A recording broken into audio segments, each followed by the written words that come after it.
কার কিতাব? এবং এমন কিতাব যার মধ্যে কোনো কি নাই, সন্দেহ। এই কোরআনের আলোচনা যারা আজকে এখানে শুনতে এসেছেন, দুটি কথা আবার জানেন, তিনটি কথা বলতে চেয়েছিলাম শুরুতে। নাম্বার ওয়ান, কোরআন নির্ভেজাল কিতাব, এটা শুনবো, শোনার পরিবেশ তৈরি করে দেবো। নাম্বার টু, এদিকে তাকান, যেই কোরআনের আলোচনা আপনারা শুনতে এসেছেন, এই কোরআনুল কারীম আল্লাহ তাআলা পৃথিবীতে কেন পাঠিয়েছে, এটা আজ আমাদের জানা দরকার আছে না নাই? গোটা বিশ্বের মানুষদেরকে আজকে জানা দরকার। আজ আমাদের সমাজের দিকে তাকান, আজ আমাদের সমাজ অনেকেই মনে করে কোরআন নাজিল হয়েছে শুধু চুমা খাওয়ার জন্য। আজ আমাদের সমাজ অনেকেই মনে করে কোরআন নাজিল হয়েছে শুধু তাবিজের কিতাবের জন্য।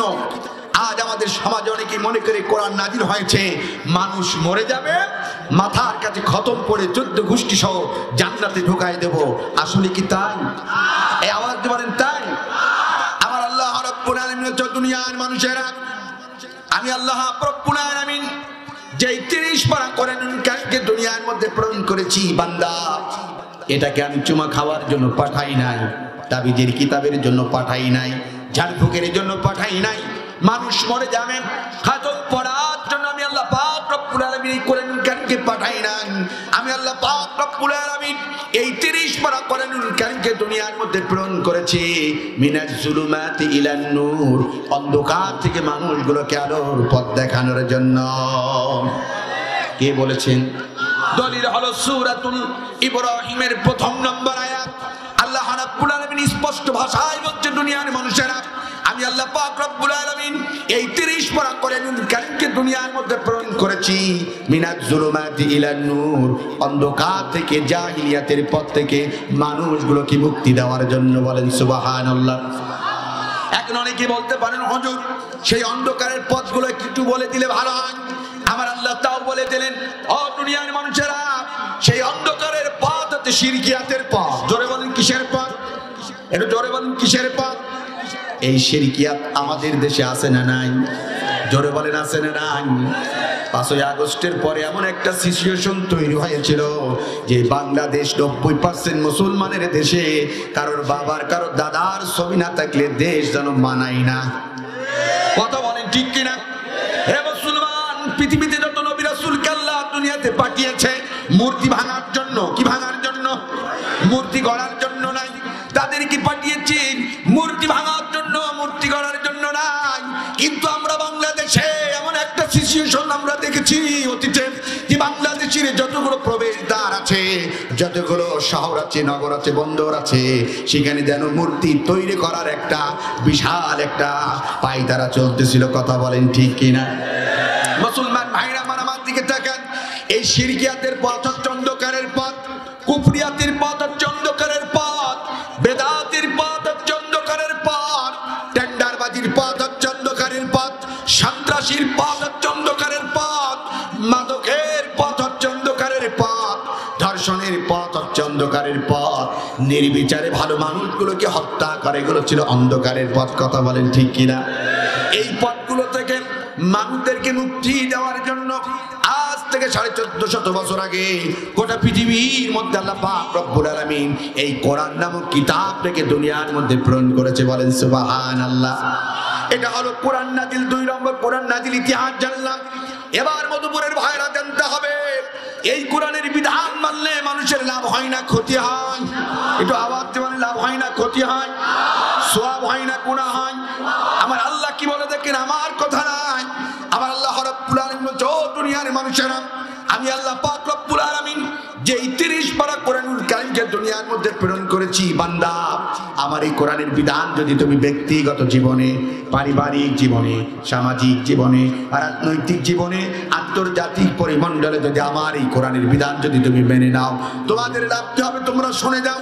আল্লাহ রাব্বুল আলামিন এই নামের কথাটা বললেন সূরাতুল বাকারার 38 নম্বর আয়াতের মধ্যে। সুবহানাল্লাহ বলেন। আল্লাহ রাব্বুল আলামিন তিনি বলছেন, ও দুনিয়ার মানুষেরা, আমি আল্লাহ পাক রব্বুল আলামিন যেই 30 পারা কোরআনুল কারীমকে দুনিয়ার মধ্যে প্রেরণ করেছি, বান্দা আমার এই কোরআনের বিধান যদি তোমরা মেনে নাও, তোমাদের লাভ কি হবে তোমরা শুনে যাও। আল্লাহ বলছেন, ফামান তাবিয়া হুদায়া ফালা খাউফুন আলাইহিম ওয়ালা হুম ইয়াহজানুন। আল্লাহু আকবার। আল্লাহ রাব্বুল আলামিন বলছেন, দুনিয়ার মানুষেরা, আমি আল্লাহ পাক রব্বুল আলামিন যেই 30 পারা কোরআনুল কারীমকে দুনিয়ার মধ্যে প্রেরণ করেছি, বান্দা, আমার এই কোরআনের বিধান যদি তোমরা মেনে নাও, আমি আল্লাহ তোমাদেরকে গ্যারান্টি দিলাম এই দুনিয়ার মধ্যে তোমাদের কোনো চিন্তা থাকবে না, টেনশন থাকবে না, তোমরা চিন্তা মুক্ত টেনশন মুক্ত সমাজের মধ্যে বাস করবা। সুবহানাল্লাহ বলবেন না? তাহলে কার বিধান মানলে চিন্তা মুক্ত থাকা যায়, টেনশন মুক্ত থাকা যায়? কিন্তু আমরা মানি কার? কথা বলেন না কেন কার? আজ এই টাঙ্গাইল জেলার ভাইরা, আজ আমরা বাংলাদেশে কেউ শান্তি খুঁজি অ্যারিস্টটলের মতাদর্শে, আমরা শান্তি খুঁজি কেউ লেনিনের আদর্শে, আমরা শান্তি খুঁজি কার্ল মার্ক্সের মতাদর্শে, আমরা শান্তি খুঁজি কারোর বাবার আদর্শে, আমরা শান্তি খুঁজি কারোর স্বামীর আদর্শে, আমরা শান্তি খুঁজি কোনো মানুষের তৈরি করা আইনের মধ্যে, আমরা শান্তি খুঁজি কোনো চেতনার মধ্যে। কথা বলেন ঠিক কিনা? কিন্তু হাজারান মধ্যে সাক্ষী রেখে বলে গেলাম, এই পৃথিবীতে অ্যারিস্টটল বলেন, প্লেটো বলেন, আর কার্ল মার্ক্স বলেন, লেনিন বলেন, আর কারোর বাবা বলেন, আর চেতনা বলেন, আর কোন মানুষের তৈরি করা আইন বলেন, এইগুলো দিয়ে কিয়ামত পর্যন্ত দুনিয়াতে কোনোদিন শান্তি পাওয়া যাবে? কার কথা? জোরে বলেন, কার কথা? দলিল হলো সূরাতুল বাকারার 38 নম্বর আয়াত, ফামান তাবিয়া হুদায়া ফালা খাউফুন আলাইহিম ওয়ালা হুম ইয়াহজানুন। আল্লাহ বলছে, বান্দা এই পৃথিবীতে যদি শান্তি পেতে চাও, সুখী হতে চাও, সুন্দর সমাজ, সুন্দর রাষ্ট্র, সুন্দর পরিবার, এই জাতিকে যদি উপহার দিতে চাও, আমার এই কোরআনের বিধান থেকে তোমরা মেনে নাও। বলেন না কেন সুবহানাল্লাহ? তাহলে কার বিধান মানলে শান্তি পাওয়া যাবে? আরো জোরে বলেন। Islam is the complete code of life. ইসলাম একটি পূর্ণাঙ্গ জীবন ব্যবস্থার নাম। ইন্না দীনা ইনদাল্লাহিল ইসলাম। সেরকম মুসলমান, এই পৃথিবীতে যত ধর্ম আছে সব মানুষের বানানো, একটিমাত্র ধর্ম হলো আমার রবের পক্ষ থেকে মনোনীত, যে ইসলাম ধর্মকে, যে ইসলাম ধর্মের মানুষদের কনস্টিটিউশন, মানুষের সংবিধানের নাম হচ্ছে আল কোরআন। সেই কোরআনের বিধান যদি আমরা মেনে নিতে পারি, দুনিয়াতে শান্তি, পরকালে নাজাত পাওয়া যাবে। কথা বলেন ঠিক কিনা? তাহলে কার বিধান মানলে শান্তি পাওয়া যায়? জোরে বলেন। এই জন্য এদেশের এক শ্রেণীর ইসলামপন্থীদের সমাজে তারা একটা স্লোগান দেয়, আপনাদের জানা আছে কিনা জানি না, তারা বলে সব সমস্যার সমাধান। আপনারা জানেন? জানেন, বলেন না কেন সব সমস্যার সমাধান? মুখস্থ করেন না কেন সব সমস্যার সমাধান?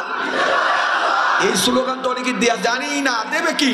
17টি বছর ওই যে আউল ফল স্লোগান দিতে গলা নষ্ট করেছে। অমুক ভাইয়ের চরিত্র ফলের মতন পবিত্র, দেখা যায় নামাজ পড়ে না একক্ত, গাঁজা খায় 7 ওয়াক্ত। কথা বলে ঠিক কিনা?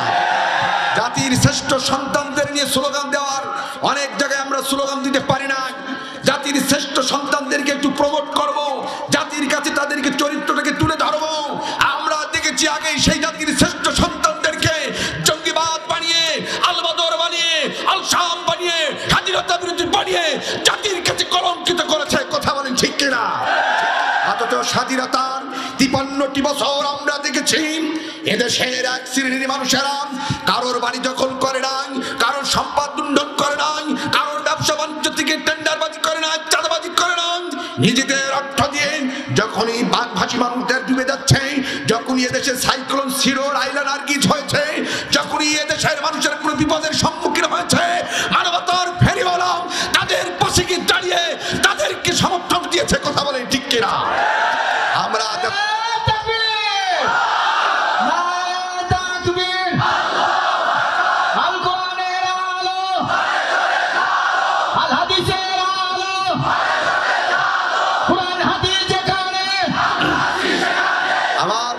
কি কষ্ট হচ্ছে? তাহলে সব সমস্যার সমাধান এ কথা কে বলেছেন? কোথায় বলেছেন? এই দলিল ভূগোলে সার দেন, সূরা বাকারা আয়াত নম্বর 38। আল্লাহ বলেন, ফামান তাবিয়া হুদায়া ফালা খাউফুন আলাইহিম ওয়ালা হুম ইয়াহজানুন। আল্লাহ বলেন, বান্দা আমি যে কোরআন নাযিল করেছি, এই কোরআনের বিধান তোমরা মেনে নাও, তোমাদের দুনিয়াতে চিন্তা এবং টেনশন থাকবে। তাহলে এই বিধান মানা ভালো না খারাপ? এই বিধান মানা ভালো না খারাপ? আল্লাহ কবুল করুক, বলেন আমিন। এবার আসুন মূল আলোচনার দিকে যেতে চাই। আমি আলোচনার শুরুতে 3টি কথা বলেছি। কোরআন নির্ভেজাল কিতাব, এটা শুনবো, শোনার পরিবেশ তৈরি করে দেব, আমরা কখনো বাধা দেব না। নাম্বার 2, এই কোরআন নাজিল হয় অন্ধকার থেকে মানুষগুলোকে আলোর পথ দেখানোর জন্য। সেই কোরআন, যেই কোরআন আল্লাহ তাআলা দুনিয়াতে নাজিল করেছে, আমরা সেই কোরআনের বিধান মানবো ইনশাআল্লাহ।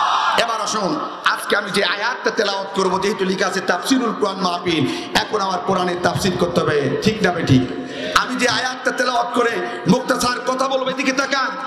আজকে আমার আলোচনার সাবজেক্ট হচ্ছে সূরা নাহাল 90 নম্বর আয়াত। কত নম্বর আয়াত? যে আয়াতটা এদেশের যারাই মসজিদে জুমার নামাজ পড়তে যায়, ইমাম সাহেব প্রতিদিন জুম্মার নামাজে এই আয়াতটা তেলাওয়াত করে, যে আয়াতের অর্থ এই বাংলাদেশের মানুষ জানুক আর না জানুক, ওই আয়াতটা যখন ইমাম সাহেব শুরু করেন, আমার দেশের এক শ্রেণীর মানুষ ও কোরআন পড়া জানুক আর না জানুক, সে বুঝে নাই এখন আর সময় নাই, খুতবা শেষ হবে, নামাজের জন্য দাঁড়িয়ে যায়। আয়াতটা কি? এদিকে তাকান। সূরা নাহাল 90 নম্বর আয়াত। আয়াতটা হলো এই, আউযু বিল্লাহি মিনাশ শাইতানির রাজীম, বিসমিল্লাহির রহমানির রহিম, ইন্নাল্লাহা ইয়া'মুরু বিল আদল ইন্নাল্লাহা ইয়া'মুরু বিল আদলি ওয়াল ইহসান ওয়া ইতা'i যিল কুরবা ওয়া ইয়ানহা আনিল ফাহশাই ওয়াল মুনকারি ওয়াল বাগই ইয়া'ইযুকুম লা'আল্লাকুম তাযাক্কারুন ফাযকুরুনি আযকুরুকুম ওয়াশকুরুলি ওয়া লা তাকফুরুন। এই আয়াত কি শুনেছেন? জুম্মার নামাজে আয়াত পড়ে কি পড়ে না? এই আয়াত কি শুনেছেন? তাহলে আপনাদের পরিচিত একটা আয়াতের তাফসীর হচ্ছে, কিন্তু এই আয়াত এমন একটি আয়াত, নবীজি বলছেন এই সমাজের মানুষ যদি আয়াতের আলোকে জীবনটাকে পরিচালনা করত, সে সোনার মানুষে রূপান্তরিত হয়ে যেত। বলেন না কেন সুবহানাল্লাহ? আর জোরে বলেন না কেন সুবহানাল্লাহ? কি এমন কথা, কি এমন বক্তব্য এই আয়াতের মধ্যে আছে, যেই বক্তব্যগুলো মানলে পারে সোনার মানুষে রূপান্তরিত হতো, সেটা আজ আমাদের জানা দরকার। কথা বলে ঠিক তবে ঠিক। আমার দিকে তাকান। সংক্ষিপ্ত কথা, এই আয়াতের মধ্যে আল্লাহ পাক রব্বুল আলামিন 6টা বিষয় কথা বলেছেন। কয়টা? আয়াতটা ছোট কিন্তু বিষয় কয়টা? খুব ইম্পর্টেন্ট কথা। বলেন না কেন কয়টা? 6টা বিষয় আল্লাহ তাআলা কথা বলেছেন। 3টি কথা বলেছেন আল্লাহ তাআলা আমাদেরকে মানার জন্য, 3টি আদেশবাচক আর 3টি নিষেধবাচক কথা আল্লাহ তাআলা আয়াতের মধ্যে বলেছেন। কয়টা? 3টি আদেশ আর 3টি কি নিষেধ। এই 3টি আদেশ আর 3টি নিষেধের কথা জাস্ট একটু টাচ দিয়ে দেব, একটু মনোযোগ দিয়ে শোনেন। এদিকে তাকান, আল্লাহ কি বলছে আয়াতের মধ্যে দেখেন। সারা জীবন জুম্মার নামাজ পড়লাম, ইমাম সাহেবের কাছে এই বক্তব্য, এই আয়াতটা শুনলাম, কিন্তু এর ব্যাখ্যা বিশ্লেষণ অনেকে আমরা শুনি নাই। শুনতে চান? এদিকে তাকান, আল্লাহ কি বলছে দেখেন। আল্লাহ রাব্বুল আলামিন বলছেন, ইন্নাল্লাহা ইয়া'মুরু বিল আদলি, নিশ্চয় আল্লাহ তাআলা তোমাদেরকে এই পৃথিবীতে ন্যায় বিচার করার জন্য দুনিয়াতে পাঠিয়েছে। সুবহানাল্লাহ বলবেন না? এটা জোরে বলা যাবে না সুবহানাল্লাহ? এক নাম্বার আল্লাহ বলছে, ও দুনিয়ার মানুষেরা, আমি তোমাদেরকে পাঠিয়েছি ন্যায় বিচার করার জন্য। কি বিচার? আজ আমাদের দেশে ন্যায় বিচার ছিল? আমাদের দেশে কি ন্যায় বিচার এখনো আছে? এই কথা বলেন ছিল? আমরা দেখেছি একজন দাঁড়িয়ালা মুরব্বী কোরআনের কথা বলে, তার প্রতি অবিচার করা হয়েছে। তাকে কি করা হয়েছে? এই স্বাধীন সার্বভৌম বাংলাদেশে বিরোধী মতের পার্থক্য থাকতে পারে, এটা কথা বলেন ঠিক না বেটি, কিন্তু আমরা দেখেছি কয়টা কোরআনের আয়াত, কয়টা নবীজির বাণী, এইগুলো তার হাতে ধরাই দিয়ে তাকে জঙ্গিবাদ বানিয়ে আসামির কাঠগড়ায় দাঁড়ি করিয়ে তাকে যাবজ্জীবন কারাদণ্ড দিয়েছে, তার ফাঁসির কাস্টে ঝুলিয়েছে, মাসের পর মাস, দিনের পর দিন তাকে কারারুদ্ধ করে রেখেছে। কথা বলেন ঠিক কি? অথচ নবী বলছেন, ইন্নাল্লাহা রাব্বুল আলামিন ইন্নাল্লাহা ইয়া'মুরু বিল আদলি, নিশ্চয় আল্লাহ তাআলা তোমাদেরকে দুনিয়ার মধ্যে ন্যায় বিচার করার জন্য পাঠিয়েছে। বলেন বঙ্গভবনে এমপিরা কি নামাজ পড়তো না? বলেন পড়তো না? মন্ত্রীরা কি নামাজ পড়তো না? এবং এই বাংলাদেশে অনেক বিরোধী দলের মানুষ, ইসলামপন্থী মানুষ মসজিদে যায় এখনো জুম্মার নামাজে। কথা বলে ঠিক তবে ঠিক। কিন্তু ইমাম সাহেব এই আয়াত যখন তেলাওয়াত করে, আমরা শুধু মাথা নিচু করে শুনেছি, কিন্তু এর মধ্যে আল্লাহ যে কি বললো এটা নিয়ে কখনো চিন্তা, জোরে বলেন চিন্তা কখনো কি ভেবেছেন যে আল্লাহ তাআলা আমাদেরকে দুনিয়ার মধ্যে পাঠিয়েছে ন্যায় বিচার করার জন্য, কিন্তু সেই ন্যায় বিচার আমরা দুনিয়াতে পাই নাই, বা আমরা কেউ অনেকেই করি না। কথা বলেন ঠিক না ঠিক? মুসলমান ভাইরা আমার, আজ যদি এই স্বাধীন সার্বভৌমত্ব বাংলাদেশে যদি ন্যায় বিচার থাকতো, আজকে কোরআনের বাকি আল্লামা দেলোয়ার হোসেন সাঈদীর মতন মানুষকে 13টি বছর জেলখানার মধ্যে কারারুদ্ধ হতো না। কথা বলেন ঠিক কিনা? আজ যদি বাংলাদেশে ন্যায় বিচার যদি থাকতো, আজকের প্রধান চিফ গেস্ট মাওলানা মুফতি আমির হামজাকে 3টি বছর তাকে কারারুদ্ধ হতো না। কথা বলেন ঠিক কিনা?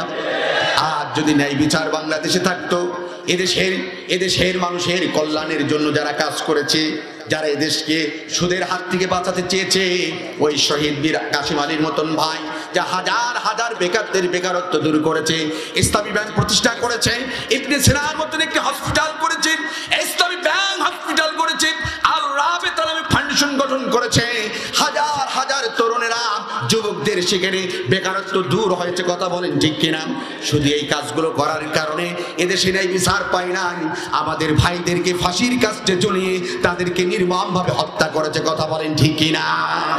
অথচ আল্লাহ পাক রব্বুল আলামিন বলেন, দুনিয়ার মানুষেরা, এই পৃথিবীর মধ্যে তোমাদেরকে পাঠিয়েছি ন্যায় বিচার করার জন্য।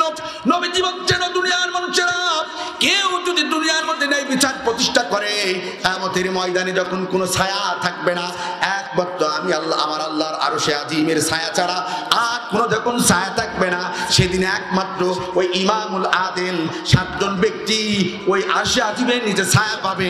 তাদের মধ্যে প্রথম নাম্বার হচ্ছে ইমামুল আদিল, ন্যায় বিচারক। কথা বলেন ঠিক কিনা? আর যারা বলেন ঠিক না ঠিক? আজ আমরা দেখেছি অনেক বিচারক আছে, তারা স্বজন প্রতি করে, দলীয়করণ করে, আত্মীয়করণ করে, যার কারণে আমাদের দেশের মধ্যে এত শান্তি। কথা বলেন ঠিক কিনা? ধর্ষণ করেছে, আগে এদেশের নেতারা ফোন করে বলেছে, ওটা আমার দলের অমুক নেতার অমুকের ছেলে, এর বিচার করা যাবে না। আছে না নাই? এটা আমার দলের অমুক নেতার অমুক ভাই, সে ধর্ষণ করেছে, 10টা হলেও তার বিচার করা যাবে না। অথচ আল্লাহ পাক রব্বুল আলামিন এদেশের যত বিচারক আছে তাদেরকে কড়া হুঁশিয়ার করে নিজেই বললেন, আমি তোমাদের জন্য নসিহত করতেছি যে আমি আল্লাহ, ইন্নাল্লাহা ইয়ামুরু বিল আদলি, তোমাদেরকে সমাজের মধ্যে ন্যায় বিচার, যারা বিচারক তোমাদেরকে করা লাগবে। কথা বলেন ঠিক কিনা? মুসলমান ভাইরা আমার, আমার নবী ন্যায় বিচার করেছে। এদিকে তাকান, নবীজির জামানায় একটা মেয়ের নাম ছিল ফাতিমা, ইনি বনি মাকসুম গোত্রের মেয়ে ছিল, চুরি করেছে। আল্লাহ নবী তাকে শাস্তি ঘোষণা করলেন, ও চুরি করেছে, ওর হাত থেকে কেটে দেওয়া হোক। কিন্তু মেয়েটা ছিল মদিনার একটা সম্ভ্রান্ত পরিবারের মেয়ে। সব সাহাবীরা হতভম্ব হয়ে গেল, যদি এই মেয়েটার বিচার যদি করা হয়, কোরআন দিয়ে যদি হাত কেটে দেওয়া হয় নবীজির কথা অনুযায়ী, সমাজে আমাদের ইসলাম প্রচার করতে গেলে বিঘ্ন ঘটতে পারে, সমাজে আমাদের কাজের বাধা আসতে পারে। এই জন্য কিছু সংখ্যক সাহাবী পরামর্শ করলেন আল্লাহর নবীর কাছে যে এই মেয়েটার জন্য স্পেশালভাবে কোনো সুপারিশ করে তার বিচারটা একটু হালকা করা যায় না। আমার দিকে তাকান মুসলমান ভাইরা আমার, ইতিহাসের পাতার দিকে চোখ বোলান। কয়েকজন সাহাবী মিলে পরামর্শ করলেন কাকে পাঠানো যায় রাসূলের কাছে। নবীজির একজন প্রিয় সাহাবী ছিল, নাম ছিল উসামা ইবনে জায়েদ। কি নাম বললাম? উসামা ইবনে জায়েদ। সব সাহাবী ডাক দিয়ে বললেন, উসামা, নবীজি তোমার কথা খুব ভালোভাবে শোনে, তুমি যদি একটু রাসূলের কাছে গিয়ে এই সম্ভ্রান্ত পরিবারের মেয়ে ফাতেমার সম্পর্কে যদি একটু বিচার ব্যবস্থা হালকা করতে বলতে পারতে, তাহলে আমাদের জন্য কল্যাণ হতো, তুমি একটু চলে যাও। আমার দরদির ভাইরা আমার, উসামা ইবনে জায়েদ রাদিয়াল্লাহু তাআলা সাথীদের কথা অনুযায়ী আল্লাহর নবীর কাছে গেলেন। নবীজি উসামা ইবনে জায়েদকে দেখা মাত্র সালাম দিলেন, ডাকতে বললেন, উসামা, কেন তুমি এখানে এসেছো? ডাকতে বললেন, ইয়া রাসূলুল্লাহ, ইয়া হাবিবাল্লাহ, আমি একটা দাবি নিয়ে এসেছি। আল্লাহু আকবার বলেন। আমি কি নিয়ে এসেছি? দাবি নিয়ে এসেছি। নবীজি বললেন, কি দাবি বলো? নবীজি বললেন, কি দাবি বলো? আল্লাহর নবী বলছেন, কি দাবি বলো? উসামা ইবনে জায়েদ বলছে, ইয়া রাসূলুল্লাহ, ইয়া হাবিবাল্লাহ, এই মদিনার একটি সম্ভ্রান্ত পরিবারের মেয়ে, নাম হলো ফাতেমা। নাম কি বললাম? ইনি হচ্ছে বনি মাকসুম গোত্রের মেয়ে, নাম হলো ফাতেমা। ওগো নবীজি, এই মেয়েটি চুরি করেছে, যার কারণে আপনি কোরআন অনুযায়ী তার বিচারের রায় দিয়েছেন। কিন্তু আল্লাহ রাব্বুল আলামিন কোরআনুল কারীমের মধ্যে বলেছেন, ওয়াসারিকু ওয়াসারিকাতু, অর্থাৎ চোর ছেলে হোক আর মেয়ে হোক, তার কি করে দাও? বলেন না, কি করে দাও? হাত কেটে দাও। ওগো নবীজি, তাই ওই মেয়েটির হাত না কেটে যদি বিচার ব্যবস্থা যদি একটু হালকা করা যেত, আমাদের জন্য ভালো হতো। নবীজি এই কথা শোনা মাত্র নবীজির চোখগুলো লাল বর্ণের হয়ে গেল। আল্লাহর নবীর চেহারার মধ্যে একটা লাগান্বিত ভাব চলে আসলো। নবীজি ডাকলেন, উসামা, তুমি কি জানো না, অতীতের নবী রাসূলদের উম্মতেরা তারা তাওরাত কিতাবের মধ্যে যেখানে আল্লাহ জিনাকারীদের শাস্তির কথা বলেছে, সঙ্গে সার করা, সেখানে আইনটাকে রদবদল করেছে। যেখানে হাত চুরি করেছে, হাত কাটার কথা আছে, তারা ওই আইনটাকে রদবদল করে নিজেদের মতন আইন ঢুকানোর কারণে আল্লাহ পাক রব্বুল আলামিন তাদের উপর অভিশপ্ত দিয়েছে, তাদের উপর লাঞ্ছনা দিয়েছে, তাদেরকে ভর্ৎসনা দিয়েছে। তুমি কি চাও আমি মুহাম্মদ সাল্লাল্লাহু আলাইহি ওয়াসাল্লাম, আল্লাহ পাক রব্বুল আলামিন কোরআন দিয়ে যদি বিচার না করি, কিয়ামতের ময়দানে আমি নবীকে আল্লাহ পাক রব্বুল আলামিন আসামির কাঠগড়ায় দাঁড় করাক, এটা কি তুমি চাও? হযরত উসামা ইবনে যায়েদ বলেন, ইয়া রাসূলুল্লাহ, ইয়া হাবিবাল্লাহ, আমরা চাই না। নবীজি বললেন, শুনে রাখো উসামা, আমি মুহাম্মদ সাল্লাল্লাহু আলাইহি সাল্লাম, আমার মেয়ে মুহাম্মদ বিনতে ফাতেমাও যদি আজকে চুরি করত, আমি নবীজি আমার মেয়েকেও হাত কাটার আইন থেকে আমি বিরত থাকতে বলতে পারতাম না। আল্লাহু আকবার। নবীজি বলছে, উসামা তুমি শুনে রাখো, আমার মেয়ে যদি ফাতেমা আজকে চুরি করত, আমি মুহাম্মদ সাল্লাল্লাহু আলাইহি ওয়াসাল্লাম থেকে হাত কাটার আদেশ দিতাম। দেখেন, নবীজি ছিলেন ইমামুল আদল, ন্যায় বিচারক, তিনি স্বজনপ্রীতি করে নাই। আর আজকে আমাদের দেশে কোটি কোটি টাকা তসরুপ হচ্ছে, জিনাকারীরা বুক পুড়ে ঘুরে বেড়াচ্ছেন। আপনারা জানেন, ঢাকা জাহাঙ্গীরনগর বিশ্ববিদ্যালয়ে একটি কুলাঙ্গার, তার নাম ছিল জসিমউদ্দিন মানিক। এর ইতিহাস যারা স্থাপত্য এবং তারা জানে, ওই জাহাঙ্গীরনগর বিশ্ববিদ্যালয়ে এই জসিমউদ্দিন মানিক নামে এই ছেলেটি 100 নারীর ইজ্জত হরণ করেছিল। তৎকালীন যুগে একটি ছাত্র সংগঠনের ভাইরা তাকে ফুলের মালা গলায় দিয়ে মিষ্টি বিতরণ করে ক্যাম্পাসে থেকে প্রমোট করেছিল। আমরা বলতে চাই, সেই জসিমউদ্দিন মানিককে কেউ ফাঁসির কাস্টে ঝরাই নাই, তাকে আইনের আদালতে কাঠগড়ায় দাঁড় করাই নাই, তাকে কেউ ডান্ডা বিড়ি পরাই নাই। অথচ কোরআনের পক্ষে আল্লাহ বলতেন, 50 বছর কোরআনের দাওয়াত দিয়েছে, নিরপরাধ মানুষ থেকে ধর্ষণকে সেরা জাতি বানিয়েছে।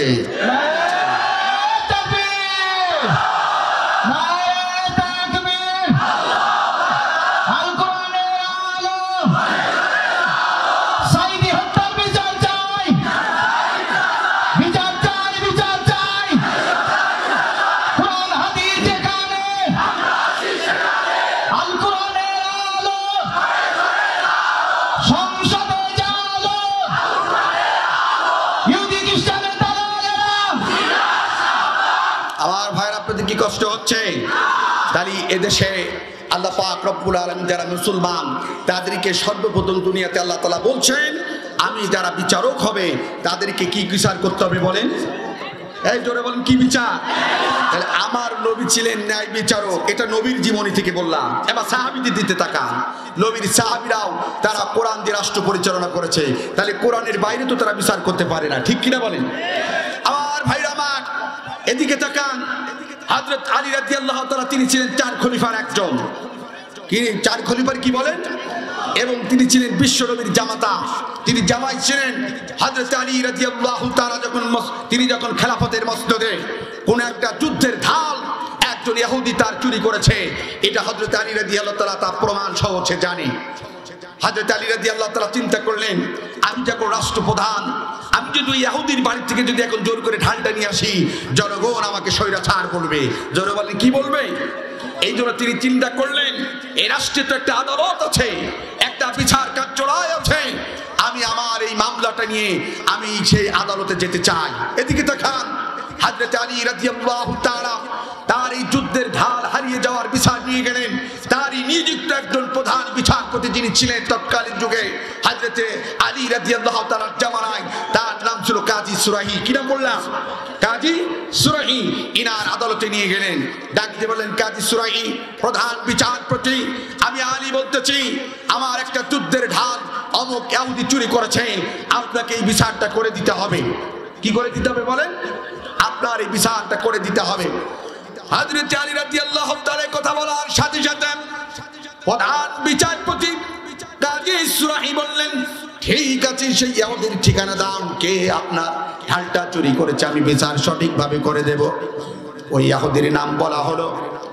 রাষ্ট্রীয়ভাবে প্রধান বিচারপতি ফোর্স পাঠালেন ইহুদির বাড়িতে, বললেন, আপনাকে তলব করেছে রাষ্ট্রপ্রধানের প্রধান বিচারপতি কাজী সুরাহি। ইহুদি চলে আসলেন, হযরত আলী রাদিয়াল্লাহু তাআলা তিনি চলে আসলেন, মাঝখানে বসলেন হযরত প্রধান বিচারপতি কাজী সুরাহি। ডান দিকে দাঁড় করালেন হযরত আলী একজন রাষ্ট্রপ্রধান, আর বাম দিকে দাঁড় করালেন সেই ইহুদিকে। এবার দাঁড় করানোর পরে প্রধান বিচারপতি কাজী সুরাহি হযরত আলী রাদিয়াল্লাহু তাআলাকে ডাক দিয়ে বলছেন, ও আলী, তোমাকে কিছু প্রশ্ন করব, তোমাকে উত্তর দিতে হবে। হযরত আলী রাদিয়াল্লাহু তাআলা ডাক দিয়ে বলছেন, বলুন আপনি কি বলতে চান? বলছে, এই যুদ্ধের ঢালটা যে আপনার কি কোনো প্রমাণ আদি আপনার হাতে আছে? হযরত আলী রাদিয়াল্লাহু তাআলা বলছে, হ্যাঁ, আমার প্রমাণ আছে, আমার সাক্ষী আছে। প্রধান বিচারপতি ডাক দিয়ে বললেন, কে আপনার সাক্ষী, আমি জানতে চাই।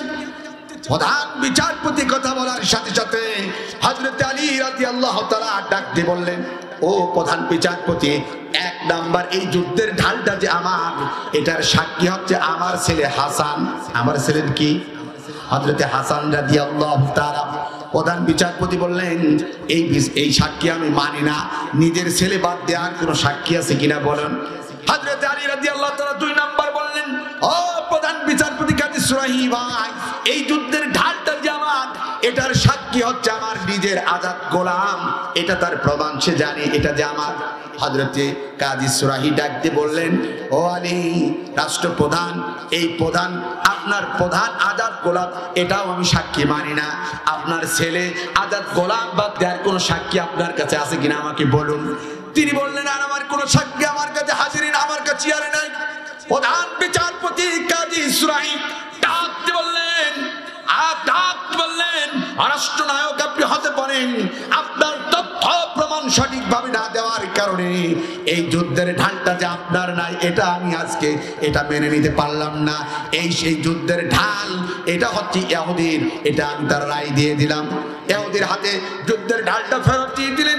আলী রাদিয়াল্লাহু তাআলা মনটা খারাপ হয়ে গেল, মাথা নিচু করে হযরত আলী রাদিয়াল্লাহু তাআলা বিধানটা মেনে নিলেন, বিচার ব্যবস্থা মেনে নিয়ে কোনো উচ্চ আওয়াজ করলেন কেনা, কোনো বাক্য করলেন না, তিনি আস্তে করে বের হয়ে গেলেন। ইহুদির পিছু পিছে ওইটা খুব আনন্দে পিছিয়ে পিছিয়ে আলী রাদিয়াল্লাহু তাআলার পেছনে পেছনে গেলেন। হঠাৎ করে মাঝপথে ডাক বলেন, ভাই আলী একটু দাঁড়াও। তিনি থমকে দাঁড়িয়ে গেলেন, পেছনের দিকে তাকিয়ে দেখে সেই ইহুদি যুদ্ধের ঢালটা হাতে নিয়ে দাঁড়িয়ে আছে। ডাক দিয়ে বলছে, ভাই কি বলতে চাও?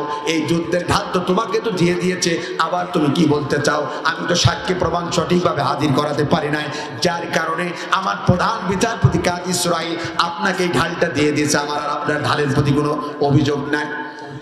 ওই ইহুদি ডাক দিয়ে বলছে, ও ভাই আলী, এই যুদ্ধের ঢালটা যে আমারও না, এটা যে আপনার, এটা আমি চুরি করেছিলাম একটা কারণে। আল্লাহু আকবার বলেন। আমি সারা জীবন শুনে এনেছি যারা মুসলমান এরা কোনো দলীয়করণ করে না, কোনো আত্মীয়করণ করে না, এদের বিচার ব্যবস্থা আছে লিট অ্যান্ড ক্লিন। তাই আমি এই যুদ্ধের ঢালটা আমি নিজেই চুরি করেছিলাম, একটু মুসলমানদের বিচার ব্যবস্থাকে পরীক্ষা করার জন্য। ও ভাই আলী, আজ আপনি রাষ্ট্রপ্রধান হওয়ার পরেও আপনার অধীনস্থ প্রধান বিচারপতি আপনার দিকে রায়টা না দিয়ে আমার মতন একটা নগণ্য ইহুদির দিকে রায়টা দিয়ে দিয়েছে যে ইসলামের বিচার ব্যবস্থার মধ্যে কোনো স্বজনপ্রীতি নাই, আত্মীয়করণ নাই, দলীয়করণ নাই। এটা প্রমাণ করার জন্যই মূলত আপনার যুদ্ধের ঢালটা আমার চুরি করা। ও ভাই, এই ঢালটা আমার না, এটা আপনার, এটা আমি আপনাকে ফেরত এই মুহূর্তে দিতে চাই। পাশাপাশি যে ইসলামের বিচার ব্যবস্থা এত চমৎকার, সেই ইসলাম ধর্মটা এই মুহূর্তে আপনার হাতের হাত থেকে আজ থেকে আমি কালেমা পড়ে মুসলমান হতে চাই। আর জোরে আল্লাহু আকবার, আর জোরে বলেন আল্লাহু আকবার। হে টাঙ্গাইল জেলার মধুপুর থানার ভাইরা, হযরত আলী রাদিয়াল্লাহু তাআলা রাষ্ট্রপ্রধান, তার নিয়োগপ্রাপ্ত প্রধান বিচারপতি কাজী সুরাহি বলেন, আজ যদি আমরা ক্ষমতার মসনদে থাকতাম আর আমার নিয়োগপ্রাপ্ত যদি কোনো প্রধান বিচারপতি থাকতো, আমাদের কোনো জিনিস যদি রাষ্ট্রপ্রধানের চুরি হয়ে যেত, বলেন আমরা কি করতাম? বলেন সঠিকভাবে বিচার করতাম।